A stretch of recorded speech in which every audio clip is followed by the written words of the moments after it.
Yes, we can, Russ. Yep. Okay, awesome.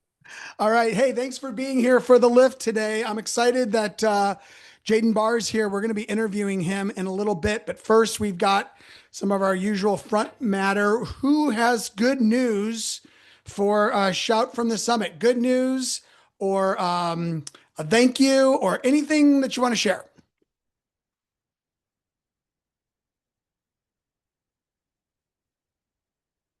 You have to take yourself off mute first. Travis, go. Yeah, it's hard because it just feels like nothing is especially good, but things are just good in general. You Okay. know, it's like I feel like, okay, my family and myself, we're at this point where been doing the grind, and things are just paying off. And it's not, yay, celebrate, fantastic, wonderful thing is happening. It just is all good. Good. I love that. General good. Sounds awesome. Who else? Good news to share.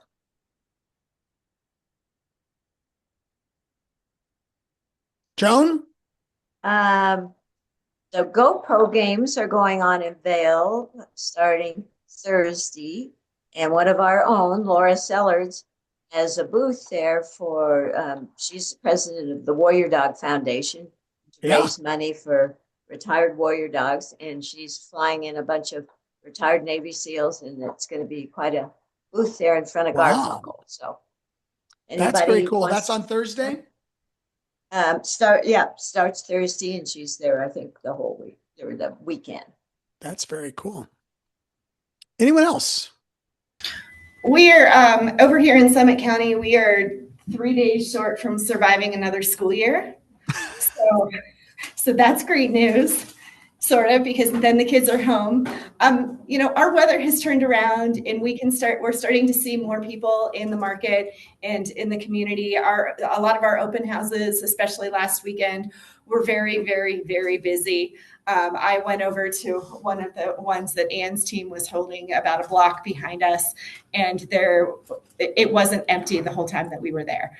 So I would just say that we're starting to see more activity in our markets. And again, the people who continue to be really good at doing the boring things are doing really well with their business. So keep rocking and I love rolling. that.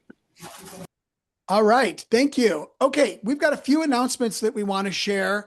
Remember that we're doing Breakthrough 120 accountability groups. We're hosting those on Mondays and Thursdays, in person and on Zoom. Pro coaching with Katie every Tuesday, 1 o'clock, and contracts with Rod every Wednesday at 1:30. Charles and I continue doing the Mile High Market Brief. We do it on Monday. It's at noon, and then we upload the content to YouTube. You can just find me on YouTube or find the region on YouTube if you want to get that content. Yesterday, we talked about the Zillow Real Tracks compass issue and what happened over a couple weeks ago with MRED. So we covered Zillow. We talked about inventory in the state of Colorado and locally.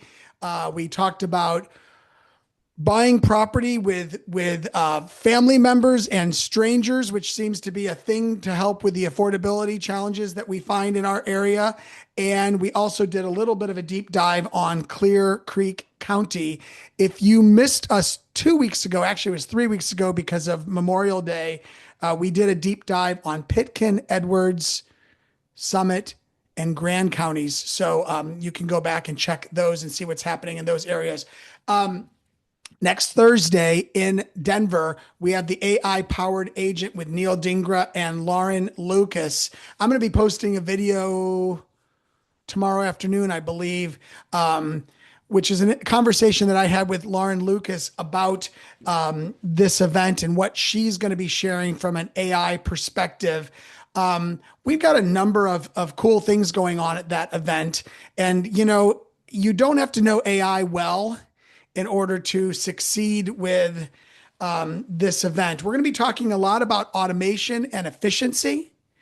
We're going to be talking about ways that AI can help you generate leads and we're going to be talking about ways that AI can help some of the back office things that you need to know. Neil Dingra, who is an absolute AI expert, he's going to be doing a keynote at the end of the day on what not to use AI for, which I think is actually just as important as what to use AI for, because I think we would all agree that we see people, please check your mute buttons.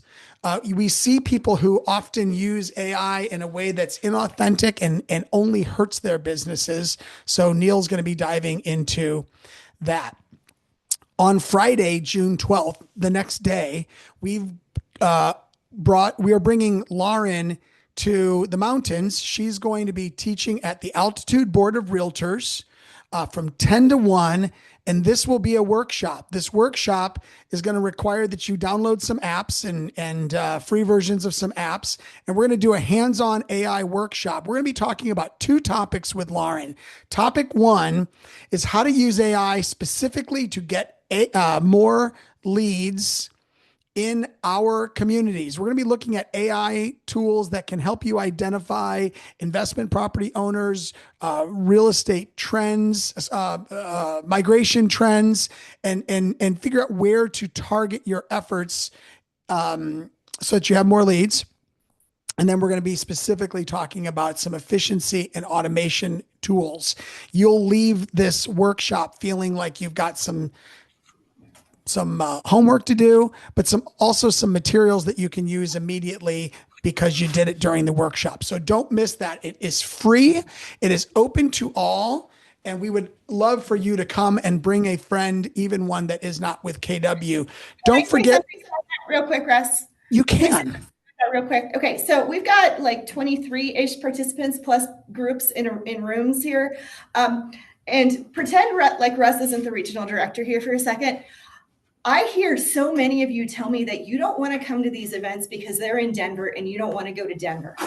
I get it. So the region has brought this event to Silverthorne and it is free. So if we want the region to do things like this again for us, we need to register. Right now, there's about 9 people registered and all of them except for 2 are from top of the Rockies. So if we can all go to this, scan, or Marielle, if you could throw the Eventbrite in the chat, if you can register today for this event, that would be great. Let's pack the Altitude Realtors house. Let's show them how awesome KW is. And let's also show the region that we want events up here in the mountains so that we don't have to go to Denver. If we don't get good participation from this event, I really doubt that the region's going to do things like this in the mountains as much again. So that's my soapbox. Please help us. I appreciate you saying that, Leslie. And just to clarify something, this is not something the region is doing. This is something that we are doing for us. Okay. And so let's show the region. So I asked this speaker on this particular topic if she, for a very small, reasonable fee, would give us 1 overnight and 1 day. She'll drive herself there and back to the airport.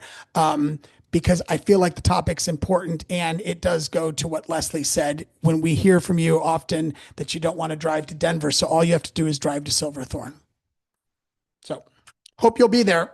And to Leslie's point, we want to see if bringing speakers out to our area is worth the time and effort, because it's a lot of effort.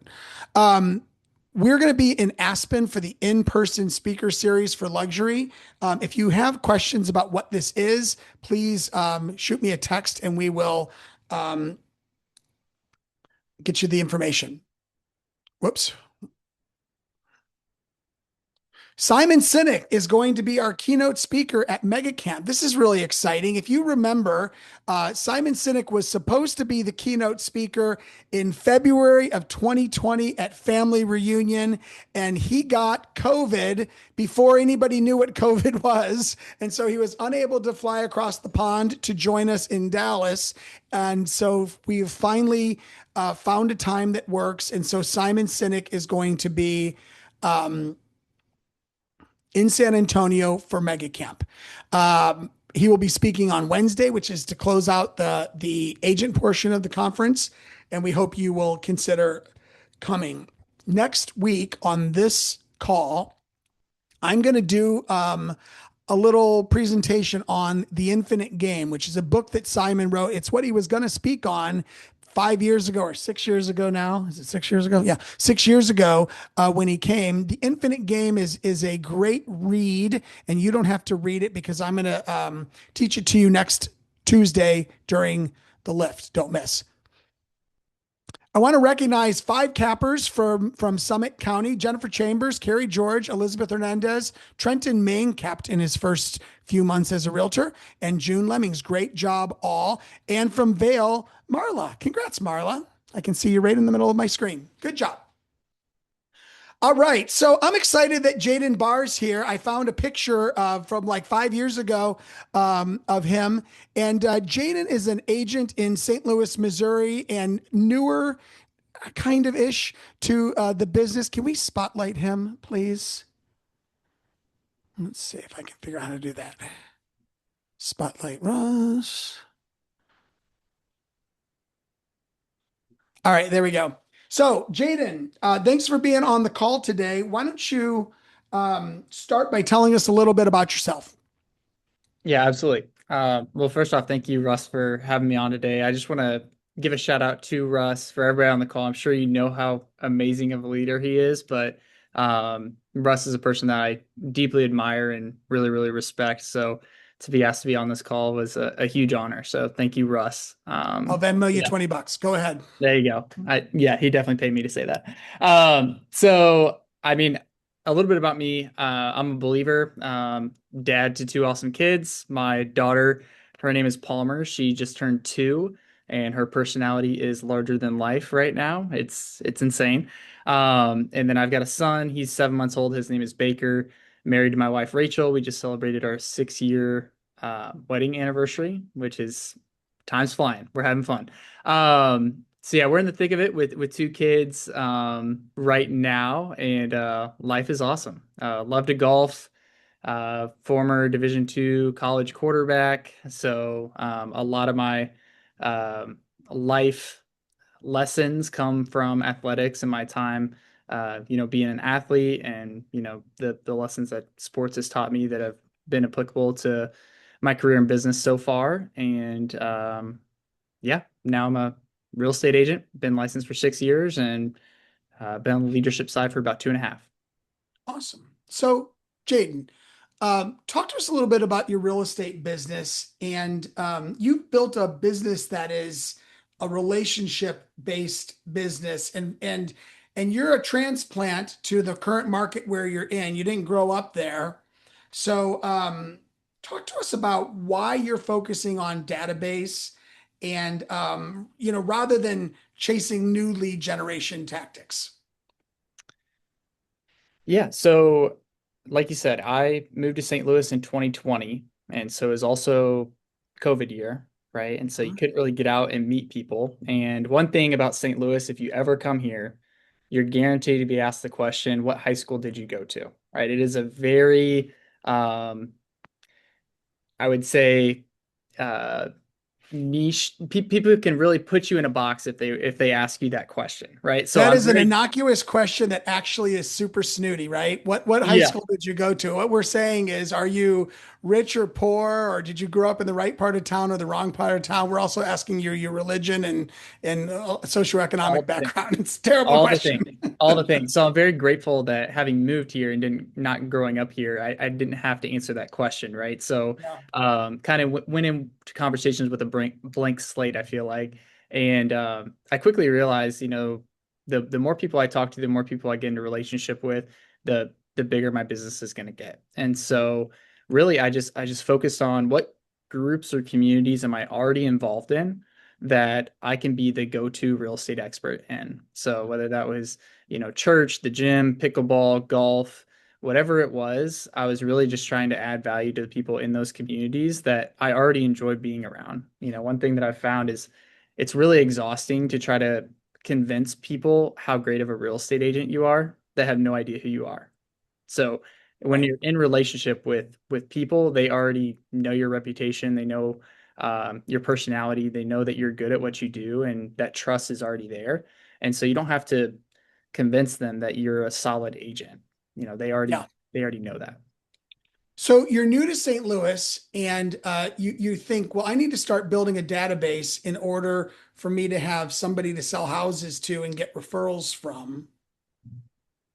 And it sounds like you looked at, what am I currently doing? Who am I doing it with? What organizations am I part of? And you start compiling the database from there.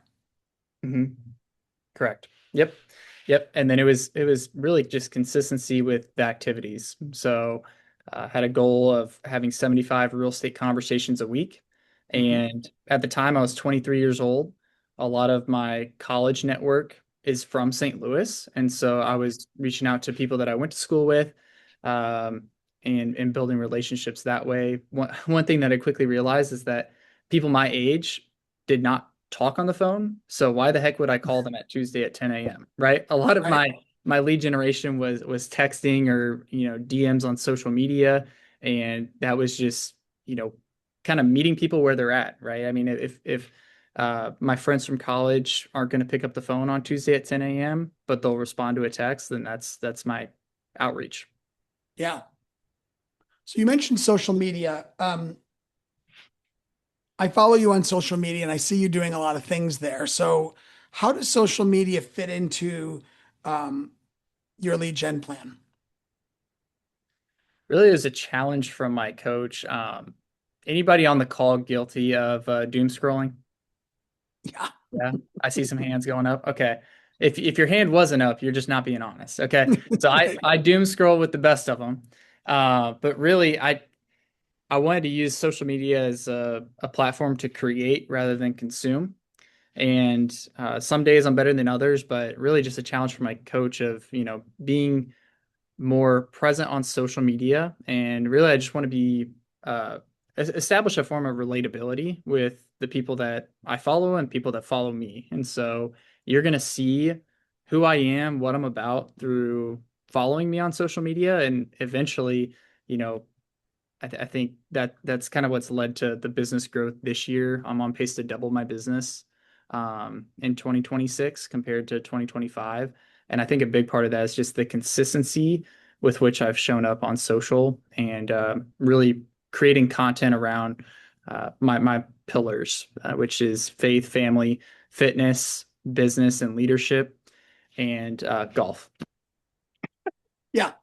So, so when I see you on social media, I notice that a few different types of posts. You'll do like the standard realtor, you know, like holding the sign. I just closed a deal with these people, and you always have a lender there, I noticed, or you often have a lender there. So you're helping another business person. I see those. I see you showing new listings or existing inventory in sort of a creative way with some pretty cool video effects and things like that. And then I see a lot of family stuff and Palmer just, Just living. yeah, just living stuff. So talk to me about what you when you think about what am I going to post this week? Like where's your brain going? So I actually have a folder on my Instagram app, and as I'm doom scrolling, I'm coming across posts that either make me chuckle or I think, oh, that's a great idea. And so I save that post and then I add it to the folder of the pillar that it fits under, right? And so each Hmm. week I'm trying to make 5 reels, a reel per weekday. It takes less than 30 minutes if you plan it out properly to film, edit, and schedule your posts. And really, whenever I'm thinking of, oh, I need something to post that's related to family, I go to that folder and I pull an idea, rip off and duplicate, and then it's on my social media for that week. So I typically have a time block of 30 minutes on Monday to create the content and schedule it, and um, then I'm set for the rest of the week.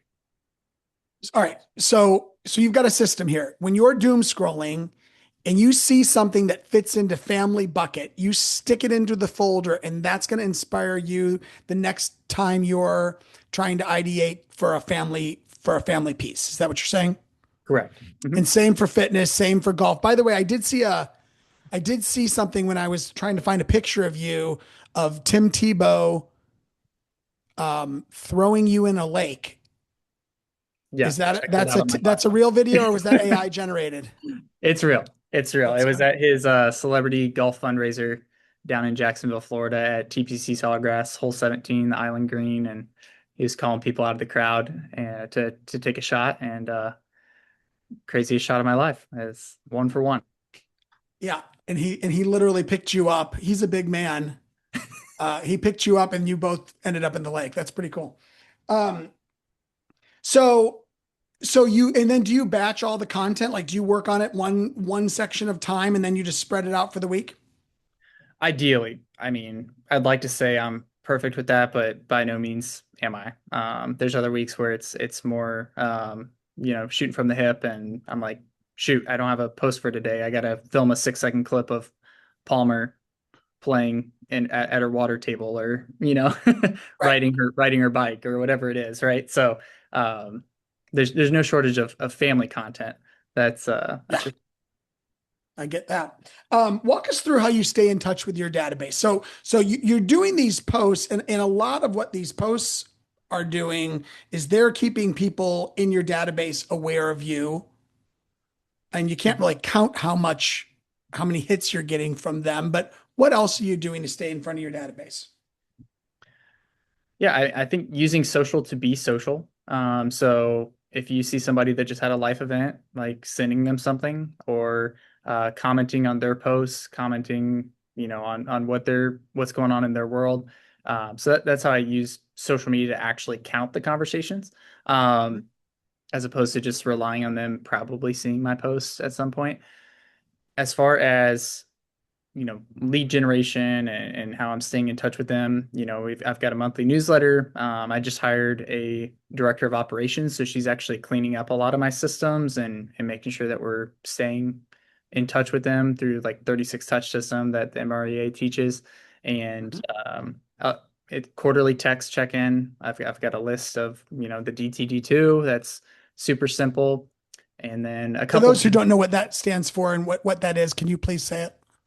Yeah, so DTD2, basically alphabet is 26 letters. There's 13 weeks a quarter. So if you do 2 letters a week, take people's last names. So say the first week is A and W. So Tim Allen and Martha White would be contacted in week 1, right? Right. And then the next week it's a new set of 2 letters. So And I think you said you're texting your DTD2. You are not calling your DTD2. yeah, usually it's text. Yeah. And is that simply, as you mentioned earlier, because of the age and stage of these people and the way they want to be communicated with? Or, I mean, are you texting a 65-year-old person in your database as well? It depends. I mean, it's tricky, Russ, because like I'm on the leadership side, right? So my time is very limited. So it's how can I have a valuable touch in the shortest amount of time, and that is typically via text. Right.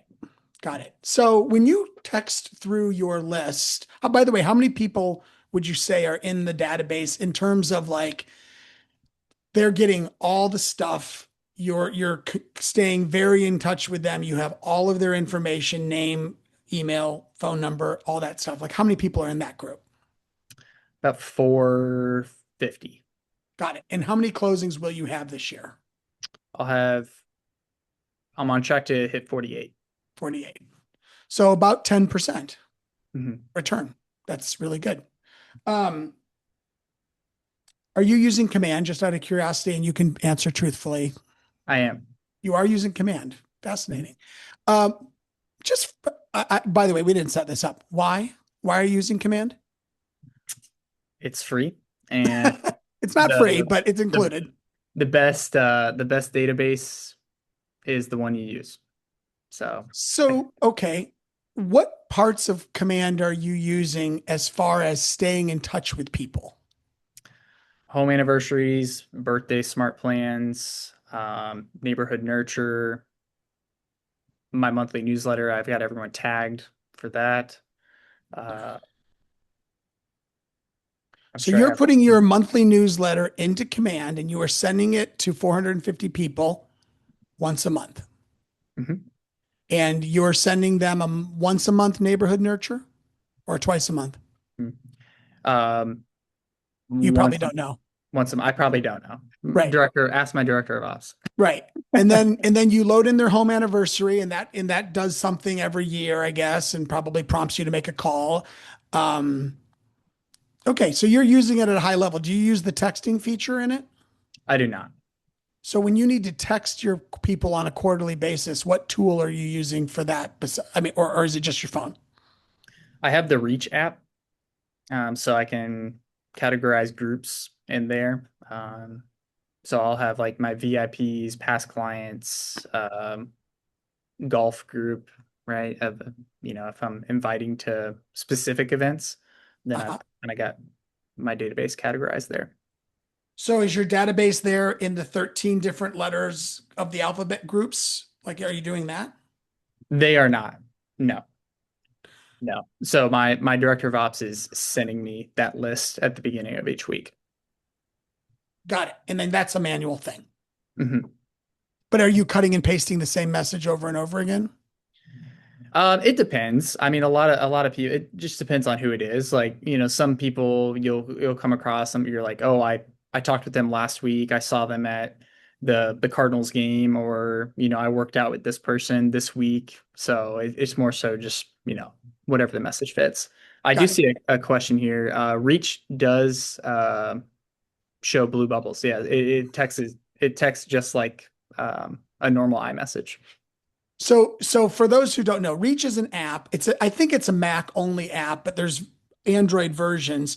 And what it does is, unlike um, Twilio, which will send out one text at a time to a large group, but it uses a different phone number. Reach is really just a tool that sets up the text.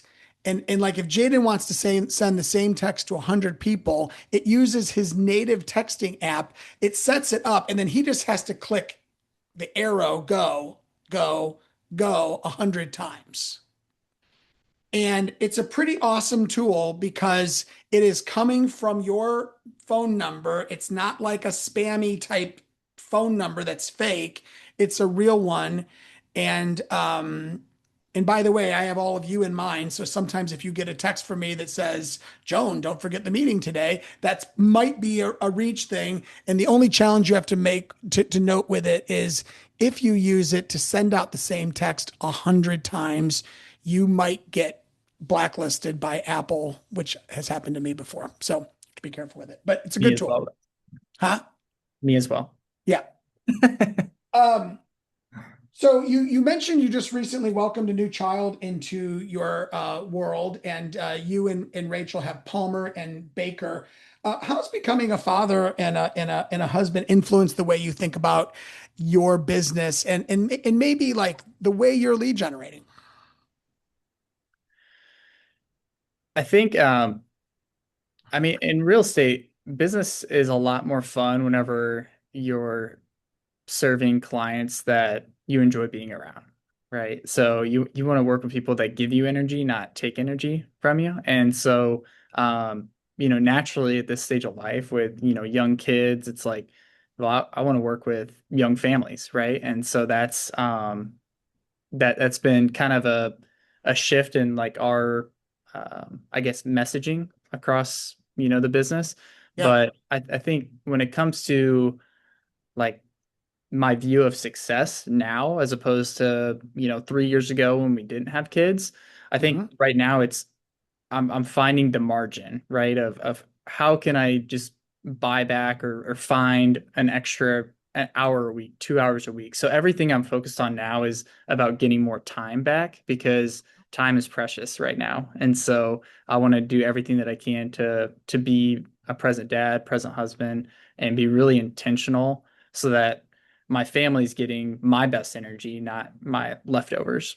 So Yeah. it's really just finding the margin in the day and making sure that um, my week's set up for success, that I'm home on the nights and the weekends. And I just hired two showing agents And so I really don't show property for buyer clients now. And that's been the best investment that I've ever made. I guess I should mention this. You said it and I heard it, but I think the rest of the group didn't interpret this. You're going to sell 48 homes this year, but you're also a team leader, like a KW team leader, and you have about 350 people in your office, something like that. Mhm. So the 48 homes is kind of your side hustle. Correct. Yeah. At least that's what you tell your OP, right? So that kind of brings an interesting point. Like to me, you've got a database of 450 people. They got to get texted every quarter. They've got to get emailed constantly. You're staying in touch with them at a high level. You're making content. You're managing a very large real estate office. And you're doing listing appointments. Gotten rid of the buy side of it a little bit. How do you balance all of this? I think it starts with communication with my wife, first, right? Just looking at the week ahead and just the season that we're in. I think when we haven't communicated well, that's when, you know, things feel out of sorts. But whenever we are on the same page and, I'm going through the week ahead and appointments that I have and, this night I'm going to be home late. I think it starts with communication, and then two is, finding leverage before you really need it, right? You don't want to hire out of pain. And so if you envision your business to grow, which I'm sure everybody on this call has that expectation for themselves, you're one of the best lines I heard, and it was at Mega Camp this year, was you're not making the hire expecting your business to go backwards. So if you're scared of making the hire or scared of making the investment in your business, you should really reframe that and, obviously have the funds set aside, the rainy day fund and things like that, and be a responsible business owner. But also know that, hey, this hire, this investment in the business, it should have a return on the investment. It's not just an expense, it's an investment, and you expect investments to have a return. Yeah. Jade, you said you played Division II football. You were the captain of your team. I wonder how that leadership experience influences you as a business person today. Yeah. So like Russ said, I played at Truman State, which is a small college in Northeast Missouri that none of you have ever heard of. And some of I've my heard of Truman. yeah, some of my greatest life lessons come from my time spent there and in college athletics. And uh, I think the one thing that was probably the biggest lesson is that people take a lot more. You earn the respect from others by what you do, not what you say, right? So be a doer, right? Follow through on what you say you're going to do, and you're going to learn a lot more about yourself through the difficult seasons than the um, the the rose seasons, right? I came in my freshman year, was conference player of the year. We won conference for the first time in 30 years. It was a huge success, right? And so I'm set up for this awesome just career, right? Freshman year was this good. I can't wait to see what the rest of the career looks like, right? Sophomore season, I have a pulled groin week 1, sprained MCL week 2, stitches in my throwing hand week 3, AC joint in my throwing shoulder week 4, and it's just a disaster. I'm just gutting through the season, and I can't wait for it to be over. But that season taught me more about myself, and how do you show up day in and day out when things aren't great, when things aren't going your way, when the ball's not bouncing your way. Can you be the same person day in and day out, and show up with consistency and do what you say you're going to do and lead well in the hard seasons? Um, that that really set up the rest of my career. I would say that sophomore and junior slump. Yeah. And that's uh, applicable to business, right? Because it's not every day is great. Not every year is great. You might have a terrible year in real estate, but the great thing about this business is that nobody cares, right? You can drastically change the trajectory of your business with one relationship or one deal that turns into 10 referrals, or the work you do today shows up 90 days from now. And so do the work today, and no matter where you're at in your business, whether it's good or bad. Yeah. I mean, the reality that it's more important what you do than what you say. Like it's so important in real estate, because we're in an industry where there's a lot of people that make promises that they never keep, and it damages their credibility and frankly ours forever. Final question for you, Jaden. What advice would you give to an agent who like you, wants to build a business around database, around relationships, rather than around chasing the next transaction? I had an answer for this question, Russ, but I'm going to actually pivot. I think you look at yourself and ask yourself, am I someone that another person would want to be in a relationship with? Right? Do you bring value to conversations? Do you bring value to relationships? Are you a trustworthy person? Are you a person that acts with integrity? Are you just nice? Right? I heard an agent's one of their value propositions was, I'm a nice person. We need more nice agents.